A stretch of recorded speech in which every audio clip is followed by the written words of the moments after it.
Hi, this is Steve Englehart, and you're listening to the Captain America Comic Book Fans Podcast.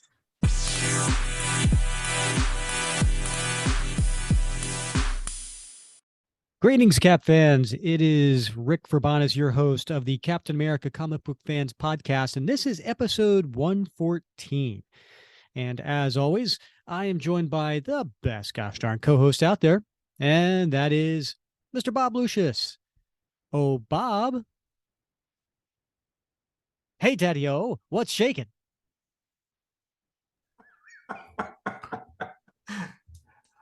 Wow. I don't know what to say to that, Rick. It's another great day, Rick. What I'm doing what I love. How could I not be doing great? I'm doing what I love, doing a podcast with you. How are you doing? Not so good, Bob. Early today, I was with my dolly at the parlor, minding my own. It was a real Antsville, and some greaser was giving me the eye. He was a real badass, so I said, hey, why don't you take a picture? It'll last longer. And he came over and he gave me a knuckle sandwich and knocked my peepers off. Now I have a real shiner and I got to wear shades. I feel as if we've gone through a time warp again. We did, Bob. Yeah. We did, yes. Welcome to the 1950s, Daddy-O. Oh, okay. Okay, now it makes sense. Yeah. Okay. Yeah, because what we're covering today, we're covering Captain America from the 1950s, which was an idea that you had, and I think it was a great idea because we haven't covered that yet. It's an important part of Cap's history. Right. I mean, there's a lot of interest in Golden Age Cap, right? I mean, everybody knows about Golden Age Cap, but there was this relaunch in the 50s, and I would hazard to say that maybe not a lot of folks differentiate between the Captain America comic books from the 1950s and the ones that came before the 1940s, and perhaps the ones, we all know about the Silver Age and Avengers 4, but that period in the 50s has its own distinct flavor. And I thought it would be fun and interesting for maybe our listeners to learn a little bit more about it. I couldn't agree more. And I agree, as far as it is a special part of Cap's mythos, so to speak, and we haven't explored it. And thank you for bringing it up and really taking charge on this show. You came through. You have some great notes to talk about, and I can't wait to get into it. But before we do, let's get into a new review for Apple Podcasts. I'm so excited. Well, I'm sorry to put you down, Bob. We don't have any. Oh no. So I don't know, Bob. We put the challenge out there, right? Like if you go on Apple and you leave a review and then say what character you want me to do the voice in, I will do it. Haven't seen any yet. Oh my God. The feeling of letdown I haven't felt that. I haven't experienced that since the first 5 girls I asked to the prom senior year. Yeah, I haven't felt that feeling of letdown and disappointment. Oh, that's awesome. Well, which senior year? A senior in high school. Yeah. But which senior year? True enough. Good. Well played. Yeah. Anyway, yeah. So listen, folks, please go on Apple Podcasts, leave us a 5-star review, and if you could put in there which Captain America character voice you want me to read it in, and I will read it on the air. All right. Yes, please do that, because you know how much I'm looking forward to this. Yeah. And you know what else is coming up, Bob? Our 2-year anniversary here on the show. You've made me a happy man. It's hard to believe, right? Yeah. I know. 2 years. Right. So listeners, come back next episode where we will be doing a 2-year anniversary show. We have listeners calling in, and the theme of the show is, what is your dream Captain America gift? If you could have any Captain America gift, what would it be? And so it'll be interesting to kind of go through those. Plus, Bob, I gotta say, hopefully by then, Santa may be dropping a little something off at your door so that way you can open it on air like we did last. Oh my goodness. I love Santa. Yeah. He's a jolly fellow. I think you'll like it. I really am very excited for you to see this. All right. So let's get into the 1950s Captain America. So many of our listeners and members of the Captain America comic book Facebook group know that Cap was created in 1941. And of course, he had his own title series throughout World War II and the years that followed. And many also know that Cap also appeared in several other Timely comics as well, including All Winners, All Select, USA Comics, and Marvel Mystery Comics. And he also made cameo appearances in titles like Young Allies and Kid Comics too. That's crazy, right? I mean, when we think about Cap, we think, well, he had Captain America comics. And maybe some folks know about those other titles like USA Comics or, All Winners.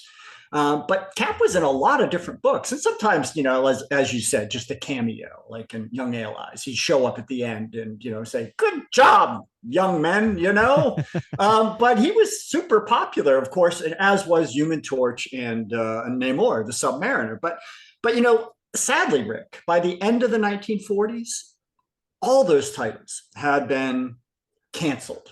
I mean, if you think about it, the three main Golden Age heroes of Timely, Captain America, Human Torch, Namor, all gone, right? So, they were all replaced at some point by, particularly like after 1946, 1947, by romance and love oriented comics. This was even before Westerns became popular for Timely and eventually Atlas, but they were all replaced by love comics and romance. And horror too, right? Well, eventually horror, but it started off with a shift to romance and then Westerns, and then horror became big. But those were over toward the end of the 1940s. So yeah, crazy. So the last issue of Human Torch hit the stands in December 1948. And replaced by Love Tales number 36. And then Submariner was canceled and replaced by Best Love. So you can see like a shift in people's tastes in the late 1940s. Mm-hmm. Then, of course, we know what happened with Marvel Mystery Comics, which was the flagship. I mean, it was almost 10 years old at this point, that title. And that ended in February 1949. So, and that last issue, of course, had a Captain America story in it. Yeah, so Cap last appeared it was July of 1949 in Captain America's Weird Tales, number 74. And talk about weird, right? The title of the book had been renamed after the March issue of Captain America Comics 73. And talk about weird, there was only one Cap story featured in issue 74. The rest of the stories were horror tales. And then issue 75 didn't even have a Cap story, even though, Cap was in the title of the book. So that was the last. And then the series got the axe in November. Right. Now, I mean, I don't know, a lot of folks maybe haven't read that Captain America Weird Tales 74. It's really an odd book. We'll talk about it a little bit later in what the story was about. But the point is, by like 1950, right, it seemed as if nobody wanted to read about superheroes anymore. Yeah. So the Golden Age history of Cap is fairly well known to our listeners. However, may not be as familiar with the brief run of Cap comic appearances in the 1950s, which some refer to it as the Atomic Age of comics, which was right between the Golden and the Silver Ages. In fact, the Atomic Age saw the revival of all three of Timely Comics' most successful Golden Age heroes that you mentioned, right? The Human Torch, Submariner, and of course, our favorite, Cap and Bucky. Right. Now, I like that term Atomic Age, right? Because I know it's not like widely used. A lot of folks still refer to the 1950s and the 1940s both as the Golden Age, right? To be succeeded by the Silver Age. But I think that makes sense to carve out that time period as the Atomic Age. And I know some folks who write about comics do that. It just seems to make sense based on everything that was going on at the time and really a lot of the themes in the comics at that point. But I think the important point is that by late 1953, interest in superheroes was again in the air. So, the legendary Roy Thomas, who I hope we're going to get on the show at some point, suggested that Martin Goodman, who at that time was the publisher of Atlas, just as he was the publisher of its predecessor, Timely Comics, smelled sort of what the possibilities were in the air. And why was that, Rick? Well, it's because on TV was The Adventures of Superman. It was a huge hit, right? It started in September 1952, and apparently it was responsible for a bump not only in the sales of DC Superman comics at the time, but it led to some new titles for DC that were also popular, such as, the DC title about Jimmy Olsen. So, there was this possibility that maybe superheroes were becoming popular again, and there was some money to be made. And so Goodman ordered Stan Lee, who was the editor at the time, to reintroduce some of Timely's Golden Age superheroes that had been mothballed now for a few years. So along with the Human Torch and Namor the Submariner, Captain America appeared in a title called Young Men, beginning with issue 24. Now that hit the rack in August 1953 with a cover date of December. And each of these issues, Young Men 24 and the subsequent issues, featured 3 stories. So there was one for Human Torch, one for Namor, and one for Captain America. So in Cap's relaunch story, it was called Back from the Dead. And the interesting thing about each of those 3 stories for each of the 3 Golden Age heroes is they tried to explain where these heroes had been in the intervening years. So in Back from the Dead, Steve Rogers and Bucky Barnes are living their post-war lives at the Lee School, which is a private secondary school in New York City, where Steve is a teacher and Bucky is a student, presumably a fairly old student at this point. Yeah, so Bucky gets brought back in this revival in the 1950s too, which is kind of cool because he was shot in the gut by that villain Lavender back in Captain America Comics number 66, which came back, all the way back in March of 1948. And then he was replaced as Cap's sidekick by Betsy Ross, who was also known as Golden Girl. Yeah, right, exactly, right. So setting aside all the retcons, which turned the Golden Age Bucky into Fred Davis, and of course the Atomic Age Bucky into Jack Morrow. We'll talk about those later. And the retcons that turned the Golden Age Captain America, at least the latter one, into Jeff Mace. The last time we saw Bucky in any form was way back in Captain America 71 from December 1948, when he briefly returned to help Cap fight the Trickster. Yeah, and then Cap and Bucky in these 1950 stories, we later find out were actually William Burnside and Jack Monroe, thanks to Steve Englehart's retconning. And he did that in Captain America 156, which, by the way, if anybody wants to check out, we did do that retcon story. We covered it way back in episode 6. And then also really cool, we had the writer Steve Englehart on the show to talk about it. So I highly recommend people check out episode 52 as well.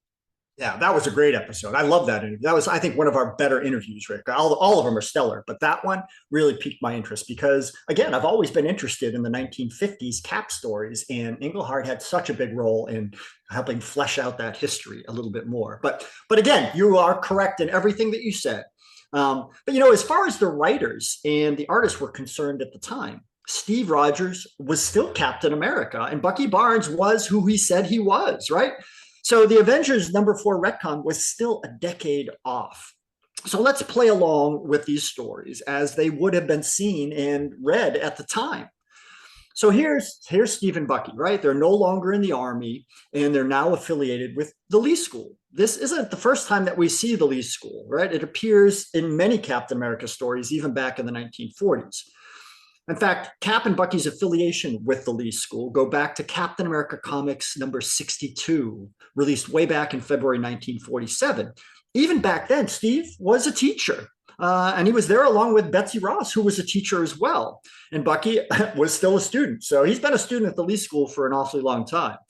So the Lee School was featured. He's kind of like your senior year. Yeah, he's kind of like my senior year. He's a lifelong learner, Rick. I think something we can all aspire to be, right? Uh-huh. So the Lee School was featured in a lot of Captain America stories toward the end, as well as in both the Captain America Comics title, but also in the Marvel Mystery Comics appearances. Question. So, yeah. Do you think the Lee School was named after Stan Lee? I mean, he was involved with the series back in Captain America Comics by that time. It's a good question, Rick. I from my recollection, it was never adequately explained, who the Lee School was named after. I mean, but that makes sense now that you mention it. I have to wonder if maybe it was. Yeah, that's a tribute, right? Yeah. Yeah, that's cool. Well, anyway, in any case, in Young Men 24, we see Steve and Bucky riding in a car when by chance they hear a radio announcement that the Red Skull is attacking the United Nations. But it wasn't the Red Skull, because wasn't he stuck in suspended animation under a collapsed Berlin bunker? Because that's what we saw in Tales of Suspense number 79, and that came out.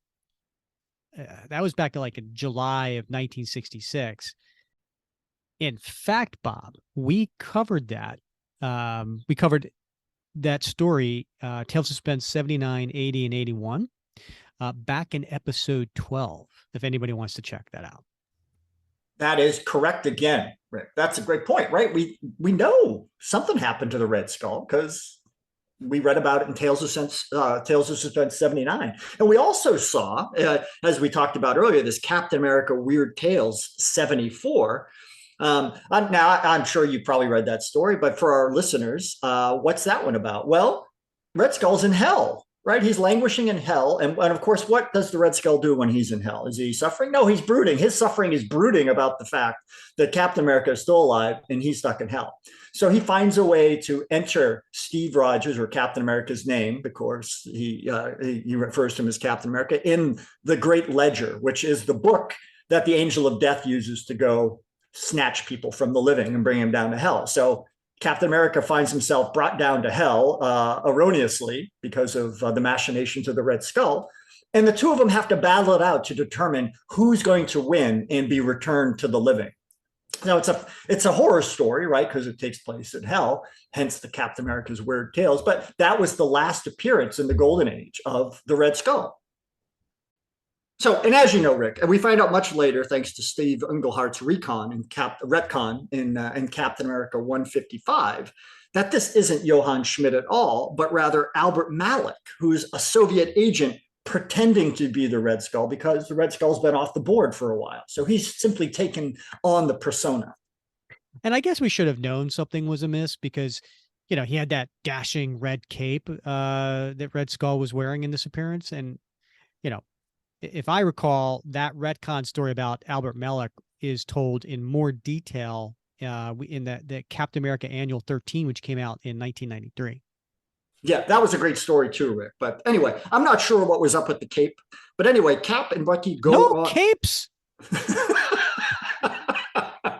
It was really a very beautiful. It was more like a boat cloak, I think, but with the high collar. It's very fashionable at the time, I guess. But anyway, Cap and Bucky, they go on and they defeat the Red Skull and save the United Nation. And here we have the relaunch of our heroes for an entire new generation of readers.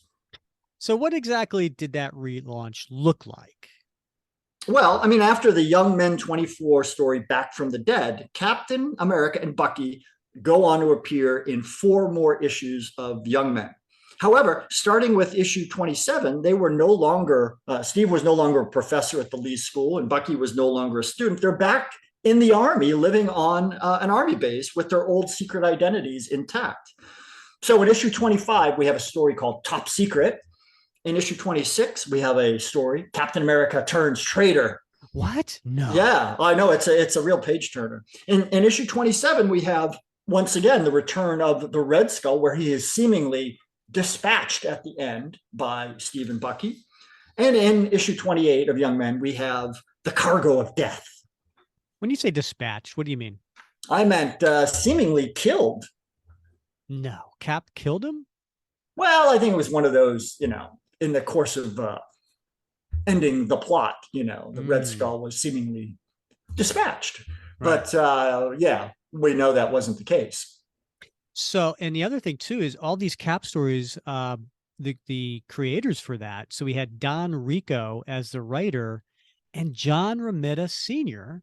for the art. Right. Now, I think there's some dispute about who wrote the stories, whether it was Don or whether it was Stan Lee. Marvel fandom credits Don Rico, but there's some authors out there who claim that Stan Lee wrote these. So, but we do know for sure that John Romita Sr. did the lion's share, with a couple of exceptions for the art. So yeah, and in fact, one of the big exceptions is that opening splash page in Back from the Dead in Young Men 24. So apparently, John Romita Sr. Did a version of a splash page, and that apparently didn't pass the muster with Stan Lee, and so Mort Lawrence was brought in to do a replacement. Now, if you get there's a trade pub called Decades 1950s, Marvel Decades 1950s, where they reprint all these 1950s Cap stories. There's some reprinted original art in there. And one of the things that is in there is the original Romita splash page. So, in addition to the 5 appearances in those 5 issues of Young Men, Captain America, along with the Human Torch and the Submariner, also appeared in the Atlas title Men's Adventures, starting with issue 27. So there was a story called The Girl Who Was Afraid in issue 27. That came out in January 1954. And then in the last issue of Men's Adventures, issue number 28, there was a story called Kill Captain America, which came out in March 1954. And then Rico and Romita continued as the main creative team for the Cap stories in these books. I mean, other with the occasional contribution by Mort Lawrence. Right. Yeah, they did. So I read in a John Romita interview in Roy Thomas's Alter Ego magazine that Romita was trying really hard to emulate Jack Kirby's style in these books. He was merging it with a bit of Milton Caniff, the artist behind Terry and the Pirates and Steve Canyon cartoon strips from the 30s, 40s, and 50s. Well, right. Yeah. And the art, I think, to my own personal aesthetics, looks pretty good in these different titles.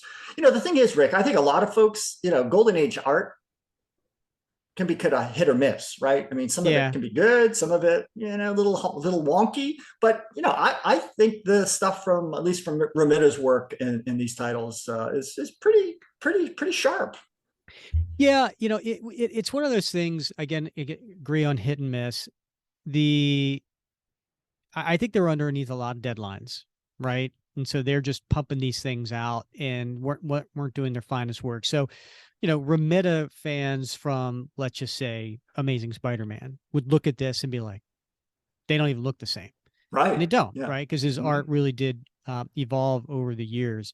It was good for that time period, except for Cap's shield. I mean, what the heck happened there? Yeah, I'm not surprised that you noticed that, Rick, particularly since, so many of us are really persnickety, right, when it comes to shields and Cap Shield in particular. So, but according to Roy Thomas, Romita was overwhelmed with the deadlines. I mean, consider he was doing Young Men and then Men's Adventures and then eventually, as we'll talk about, a Cap solo title. And they were all basically on top of each other. So even though the stories were short, there were 3, there was a lot going on. Can we rephrase? Can we just choose some new ways of, I mean, you're like, he was doing Young Men. They were all on top of each other. I mean, come on, Bob. Can you just choose your language a little bit better here? This is an all ages show. It would be taken out of context. Yeah. So he's doing yeah.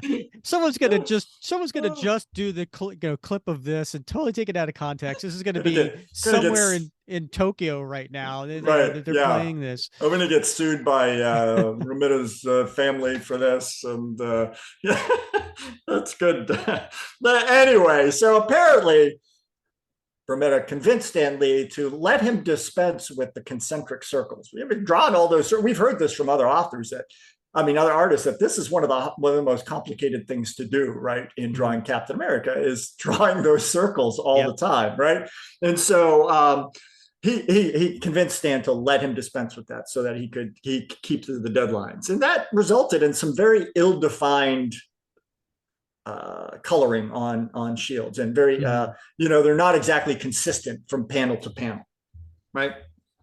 So in any case, it's not clear, Rick, how well sales really went for any of these titles, right? But by January 1954, Goodman and Atlas decided to go big. And also relaunched solo titles, not just for Captain America, but for Human Torch and for Submariner as well. So Cap series picked up where Weird Tales, Captain America Weird Tales 75 left off. So in January 1954, Captain America number 76 hit the racks with the tagline, Captain America, Commie Smasher. And each issue of the book featured 3 distinct Cap stories with a bonus Human Torch story. Now, oddly enough, I find this personally offensive, that the Human Torch series didn't repay the favor. So any bonus tales in the Human Torch solo title typically featured Namor rather than a Cap story, which I think is offensive.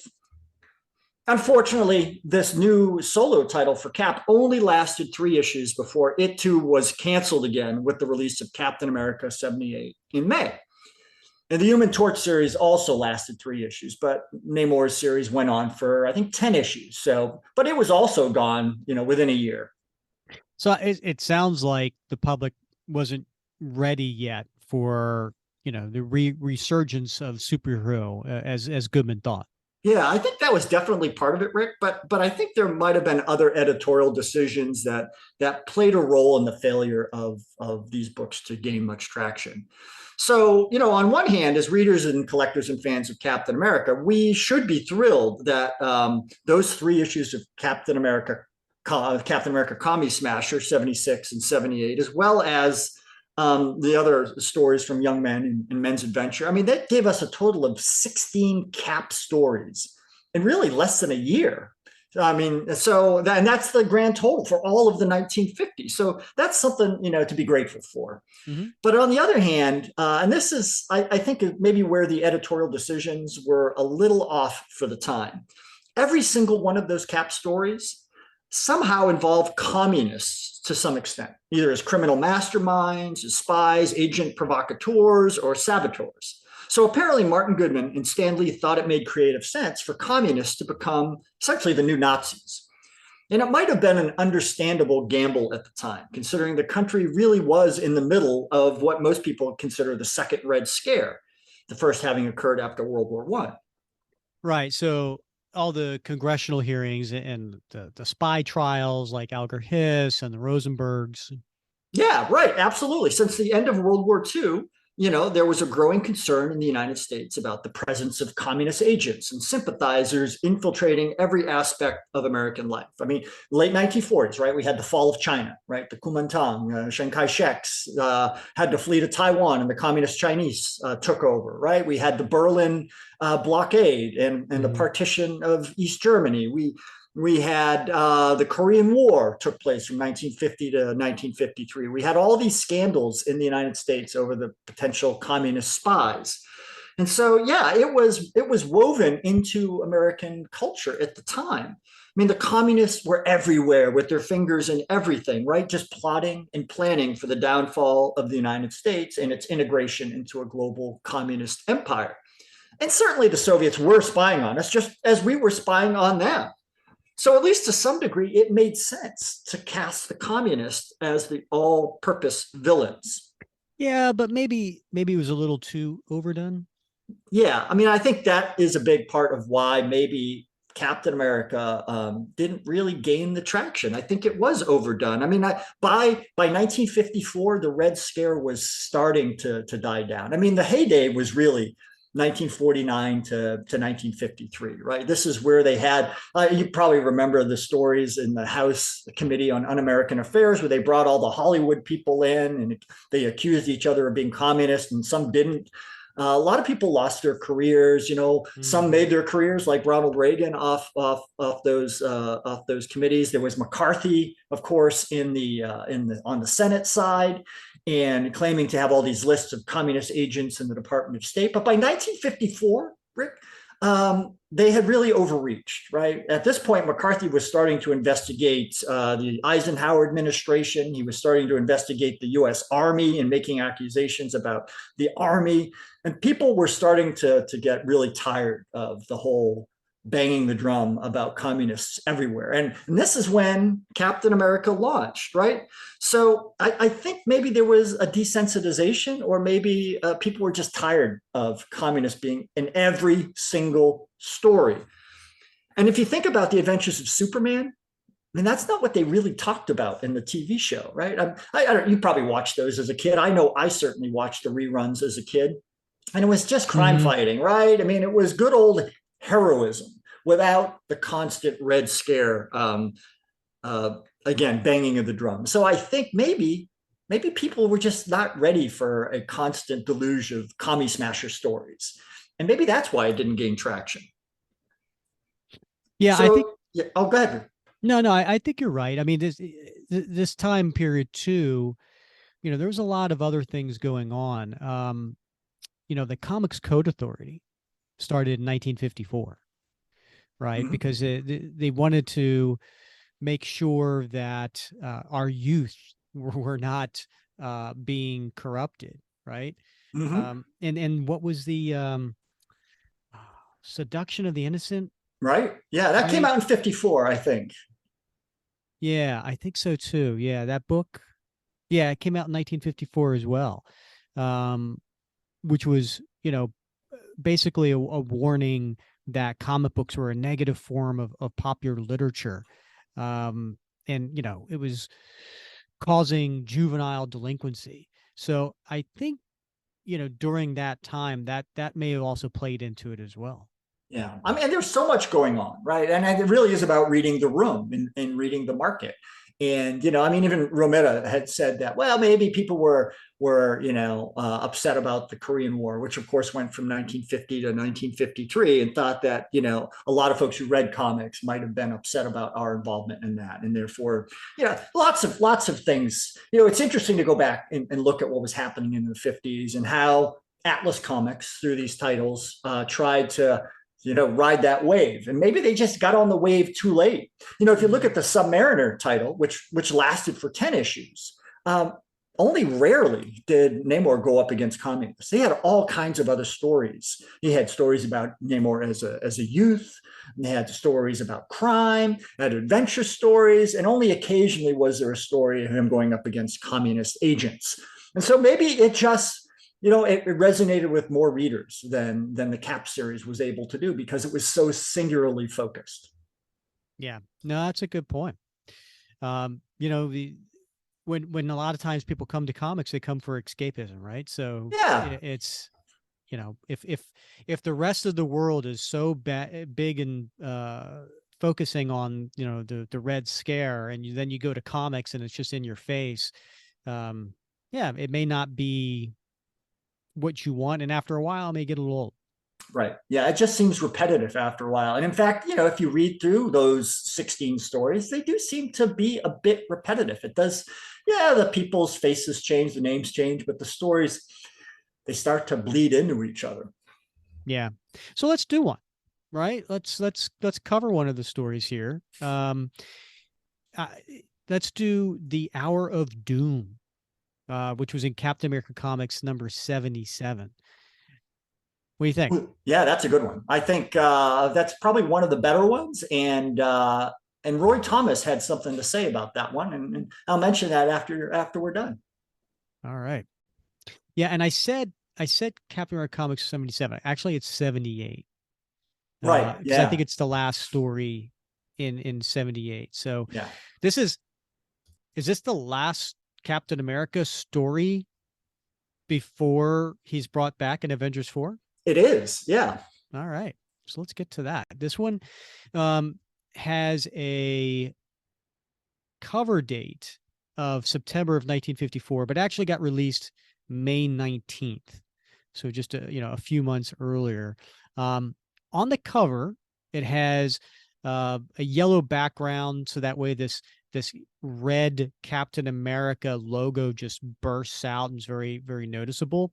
And then we have a Cap with his shield being hanging from his shoulder, lifting up this Russian, looks like some sort of officer, right? And he's about to toss him, and he's on the hill, and there's some Russian soldiers behind him firing. And then there is this green glowing figure, kind of looks like, at first I thought it was radioactive, but it looks more electricity, and he's got a finger, and he's zapping a bolt at the unprotected side of Cap as he's holding this soldier over his head. And it says, "How much suspense and action can you stand? See Captain America defy the communist hordes." So there's several stories in here. There's actually 4 stories. The first one, and by the way, the cover is done by John Romita, so just want to throw that out there. The first story, we're not covering the first 3, but it's His Touch is Death, written by Don Rico, pencils by John Romita. The next one is The Green Dragon, also the same creators. And then also they're doing the story we're doing, The Hour of Doom. And then there's this third story called Playing with Fire. And that one is written by Hank Chapman and penciled by Dick Ayers. So those are the 4 stories you can get in this comic. But we're going to cover The Hour of Doom. All right, so we open it up, and there is this, and it's only 6 pages, but it's really fully packed, Bob. There's so much going on in every panel, lots of dialogue, lots of copy. So there's not a ton of like splash pages. You know, it's more about the story than I would say about the art. But this first one does have a 2/3 page semi splash, and it's essentially the ending, or close to the ending of this story. So it kind of starts off there to kind of see what peril Cap and everyone else is in, and then it cuts to, you know, how we got there, right? And we see Captain America standing on the hands of a gigantic clock that's inside a building. And so it says 3 o'clock, or is it 2:59 and some many seconds? Because he's standing on the one pointing at the 3, and he's pushing against and trying to stop the minute hand from reaching all the way. So he's struggling against that, and it's tick tock, tick tock. And in the foreground, you could see that there is a camera crew watching him, and there's a whole audience, and then there's a reporter, and everyone's nervous and sweating, and you see sweat, and you see a guy wiping his brow. And why are they sweating? Well, here we go. "A new idol of American boys has risen to threaten the place of Captain America. There's a grim test between them, as the fate of a great city hangs in the balance. All the country watches on its TV screens and wonders which one will win, as they all await the hour of doom." And the reporter, who is looking at Cap, says, "He's reached the clock, but can Captain America stop it? In half a second, a bomb will set for 3 o'clock, will explode and destroy the UN building in this part of the city." So then we cut to Steve Rogers and Bucky Barnes, or we'll for our purposes, we'll call him Bucky Barnes in here. Steve is sitting, the two of them are watching TV, and they are, as you said before, back in their army uniforms, but they're in a pretty nice place. Bob, you ever have a place like this all to yourself in the in the Marines? I like to think they're in a common room, Rick. They're not necessarily in their quarters, right? Maybe this is like the common room. All right, just the two of them though. Yeah, yeah. And I also point out that Bucky Barnes has kind of like a strawberry blonde colored hair. He doesn't have the dark hair that he used to have before Timely. Good catch. And Steve's sitting there and he's smoking a pipe. Now, you know, That was- that was common, right? I mean, Yeah. yeah. Yeah. To do that showed you you were very you kind of had like a because he was a professor at one point, right? This particular Steve Rogers. So, it was more of a distinguished look back then. You know, it's interesting, right? Because I mean, even way back in the very beginning of the golden age, Steve smoked a pipe, not a cigarette, not cigars, right? Which would be much more common in the army, particularly among the ranks. And yet, the artists at Timely and of course here at Atlas always drew him with a pipe. Yeah, and I think I was done on purpose, right? Because it did have a different feel to it. Absolutely, yeah. So on the TV, we see an announcer. I want to introduce the young man who has become the idol and hero of every American boy in the land. Star athlete and intelligent scholar, he has seized the imagination of our youth. Folks, here he is, the perfect sportsman, the idol of millions. And we're expecting them to say Captain America, right? Even though they're watching there. But he says, Chuck Blaine. And then there's a close-up of this man in a suit. Now, Chuck Blaine kind of sounds a little bit like a John Wayne. It does actually, right? Yeah. Yeah. I mean, John Wayne was a household name back in this time period, right? Yeah, he sure was. Yeah, with the beginning with Stagecoach, his first appearance, which I think was, I can't remember, back in the mid 40s, maybe early, maybe roughly. Yeah, yeah, but certainly by then he was a household name. Don't worry, Steve. Captain America's still my idol. I know, Bucky, but Chuck Blaine's really caught on, hasn't he? And how? He's got a following of boys who swear by his every word. Listen, he's going to talk. Boys of America, this is Chuck Blaine telling you that the future belongs to you. The world is what you make it, and it's your job to make it a perfect place into which to live. So keep your minds clean and your bodies strong. Work hard and play hard, and above all, play to win. Gosh, he's terrific. The guys will do anything he tells them, Steve. Reminds me of someone. Later that day, at a secret rendezvous, a meeting takes place. And so we have this, I guess, guy sitting at his desk. He's leaning back. He's wearing a suit. He's bald. He's looks a little ogreish, kind of, like an early version, a smaller version of Kingpin in many ways, right? Yeah. And visually. Yeah, and he's putting his fingertips together, to represent that he is considering something. Comrade, you have done a fine job all these years. The time has now come to culminate all that work. You will put your skill to the great and final test. Are you ready? I am ready, comrade. Good. Everything you've done has led to this end. You cannot fail because what you say is believed by every boy in America. They worship you, think you're perfect in every way. That's right, comrade.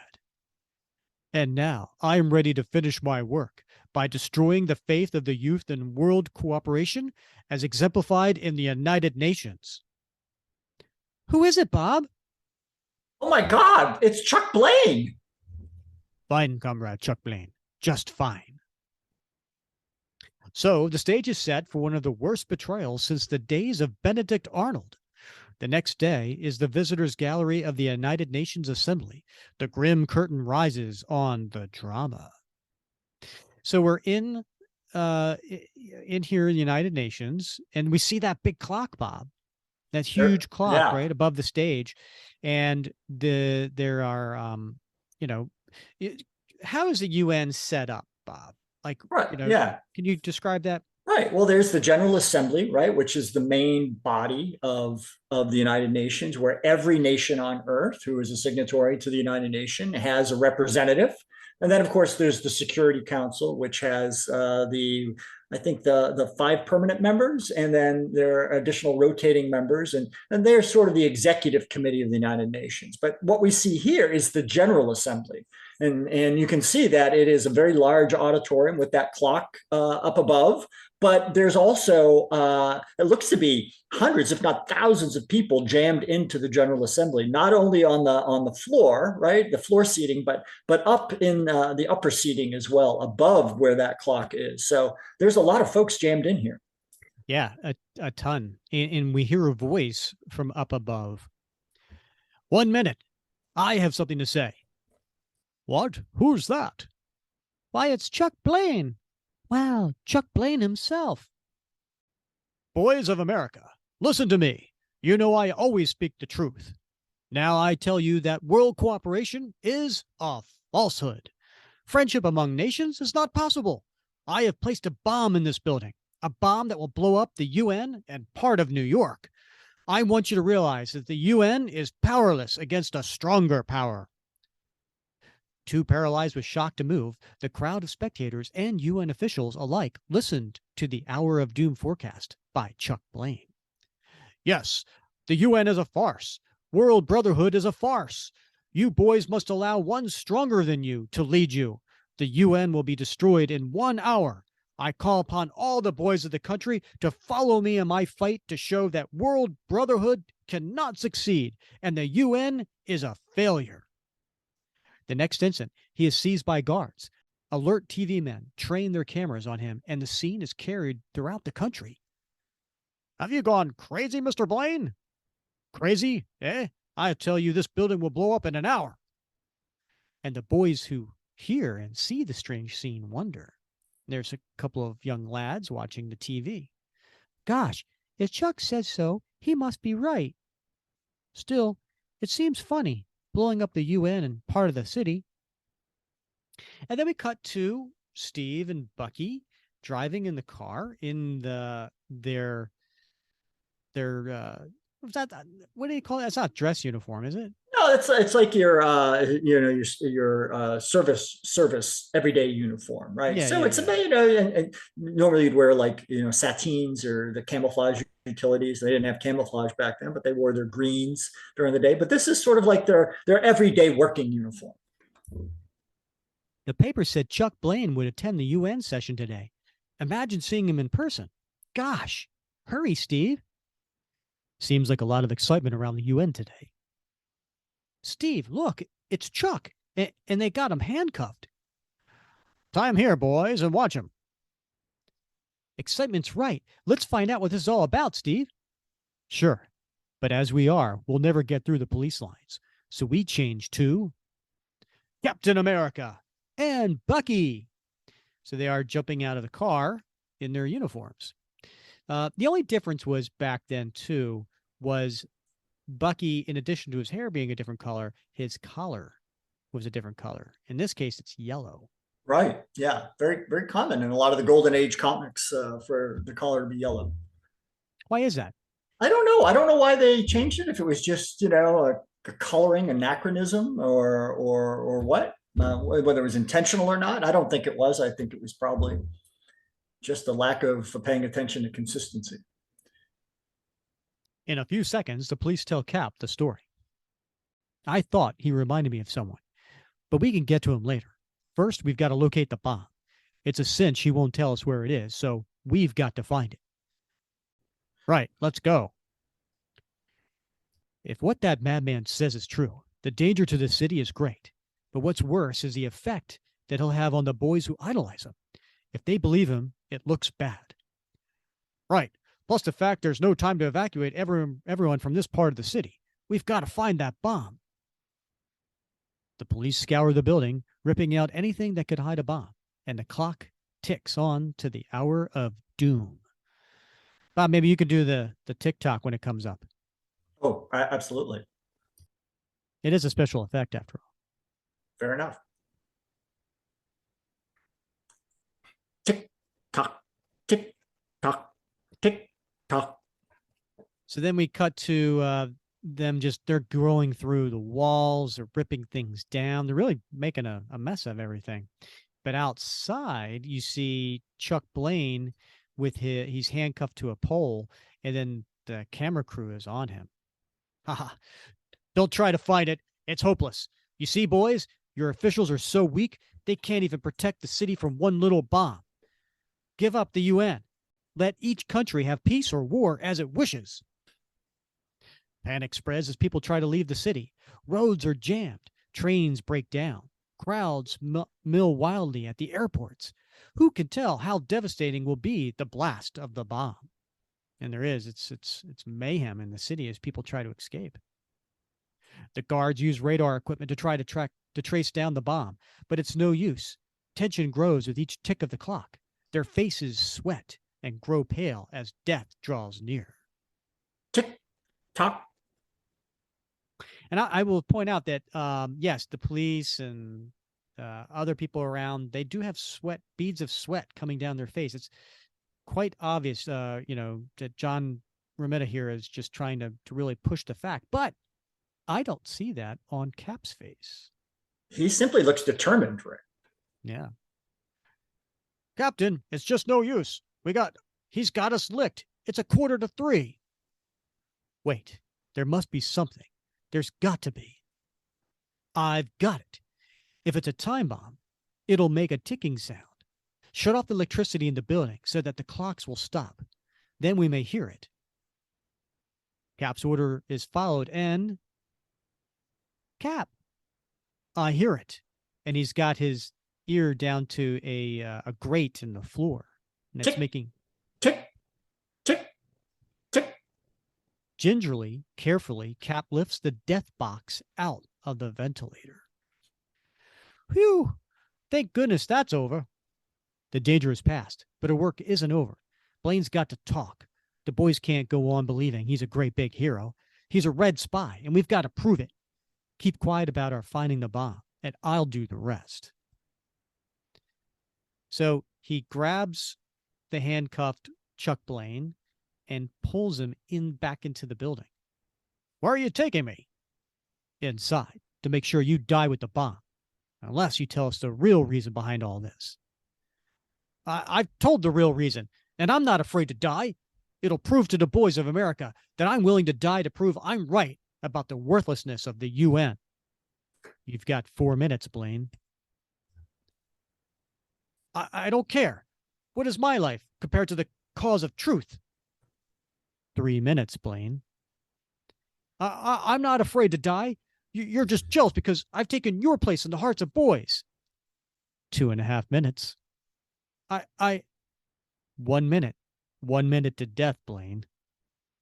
I'll talk. Get me out of here. Talk first. Fast. Why did you do this? Because I work for the Reds. It's all a communist plot. I set 2 bombs. One in the ventilator and one in that clock. What? And it's the only clock still going. It's got a sealed generator. We can't stop it.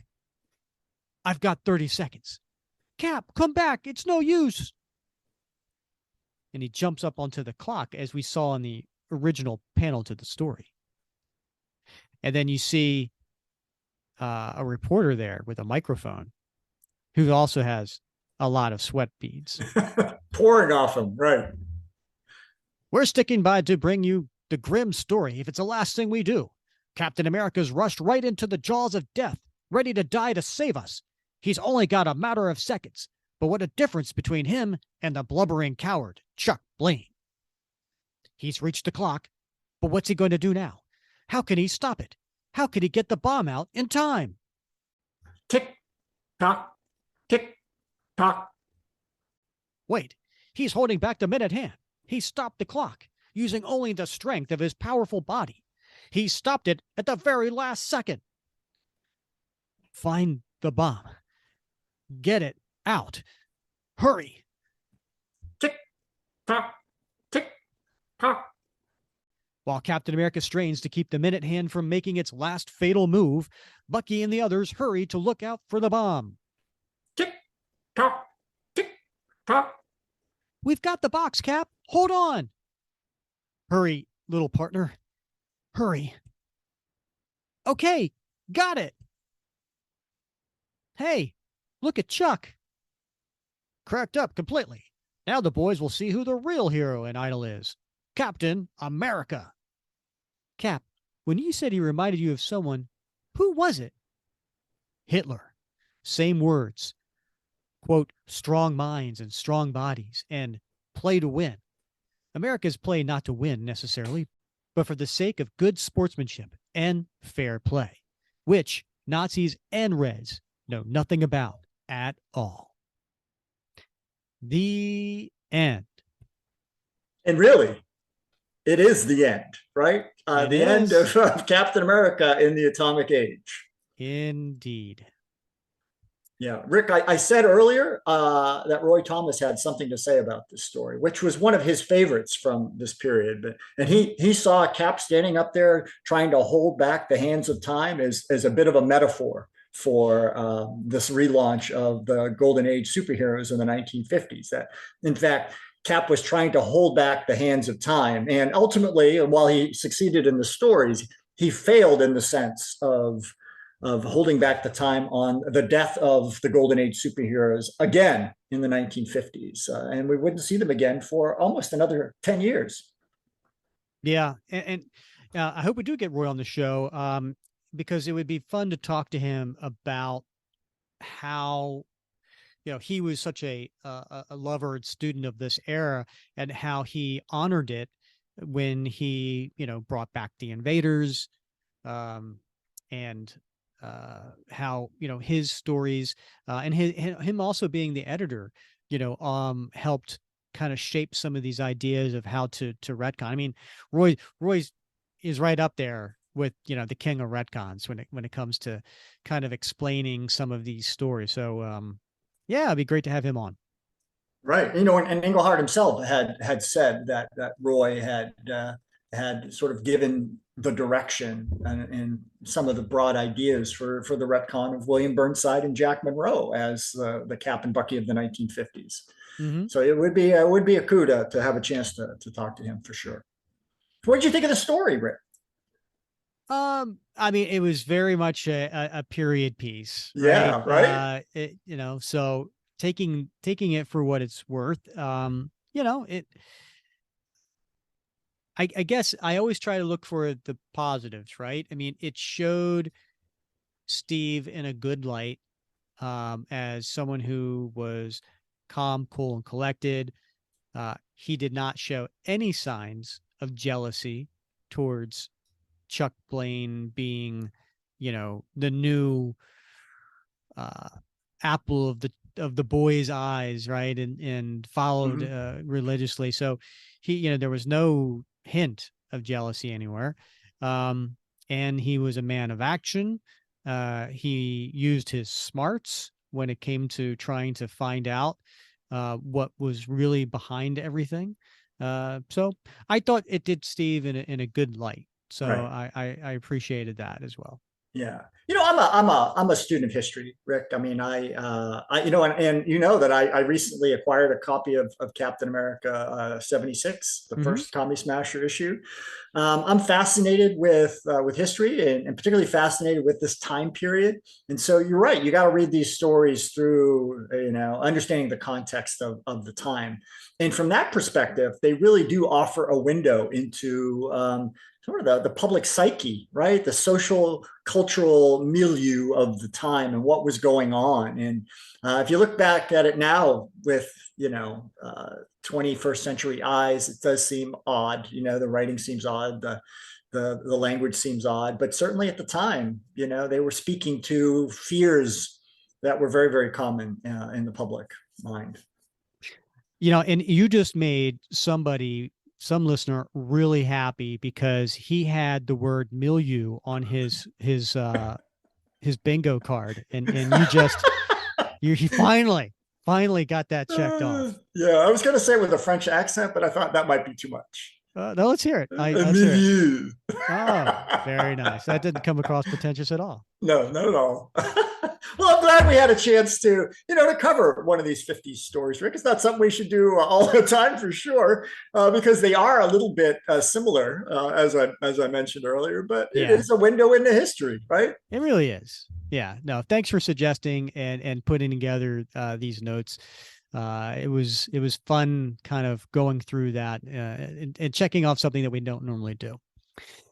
Okay, so as I mentioned at the beginning of the show, next episode, come back because we're going to do our 2-year anniversary show. We have a listener Q&A. That should be a lot of fun. Then we're going to go fast forward in the time machine. The following episode, we're going to do a one-shot called Captain America: The End. Did you ever read that? I thought I hadn't, but I refreshed myself just recently, and I said, "Oh yeah, I had read that." So it's been a few years when Well, it came out. in I think, 2020. yeah, it came out in 2020. So, but yeah, I think it'll be fun to do that one again. Yeah, it was written and drawn by Eric Larson, which people probably know is one of the founders of Image Comics and had a long history with Marvel before he went off to Image and doing Savage Dragon and a lot of other things. But he's a big, you could tell he's a big fan of Jack Kirby because there's a lot of that influence in that issue. So we'll do the 2-year anniversary next episode, and then we'll come back and do Cap: The End, because what better way to finish off the year 2022 other than with Cap: The End. Nicely done. Yes, absolutely. Yeah. All right, Bob, as always, it's been so much fun wrapping Cap with you. Can't wait for the next time. All right, he's Bob Lucius. I'm Rick Verbanis, and you have been listening to another episode of the Captain America Comic Book Fans Podcast.